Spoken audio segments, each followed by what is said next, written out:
Well, my dear squires, we are on our way to Ashford, and so you lot don't embarrass yourselves at the tourney, we'll go over the finer points about Westerosian nobility. We'll start by learning about the different types of knights. Let's start at the top, landed knights. Knights whose families have done so well by their lords that they've been given a tract of land and a small keep. While the title of knight is not inheritable, their land is, and somehow their children always end up being knights anyway. They're easy enough to spot. They're the ones dressed up in all the finery with no nobles calling them my lord. Now you stay humble around them and only speak when spoken to. They often have a tail of men-at-arms following them, and I don't want to have to deal with them to get you out of a tight spot. Next, we've got our sworn swords. Knights who've entered the service of some lord or lady.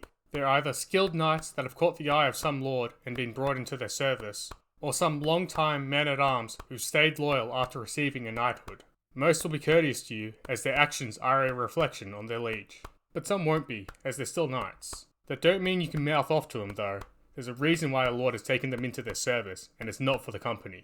Then, we've got our tawny knights. The first type of knight that fights for themselves and not for some lord. Some say that they're cowards because they don't fight real battles. However, I argue that these knights rank amongst the most dangerous. As while most knights get rich off fighting peasants in war and looting whatever they can from them, tawny knights specialise in fighting other knights and taking ransoms of the knights they vanquish, as you don't stay a tawny knight long if you lose more than you win.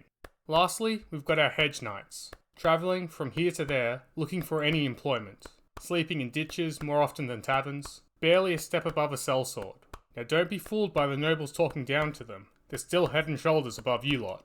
They still get to feast in the lord's halls, have gentle treatment if they're imprisoned, and generally rub shoulders with the nobility, just like any other knight. So, mind you sirs, and don't repeat any of the jokes you hear from the little lordlings. Possibly the only thing more important to a knight than what type of knight they are, is how they got their knighthood. The ideal method is to be knighted for some great deed, especially on the battlefield, as you will forever be able to say that you were knighted for your prowess in battle. Squires and lordlings will even forego being knighted until such an opportunity presents itself, just for the bragging rights. Of course, it is completely acceptable to be knighted by your mentor when they think you're ready. But if you pay for your knighthood, whether by gold or any other means, most knights will barely acknowledge your knighthood. Now get a move on, I want to get to Ashford before the tourney's over.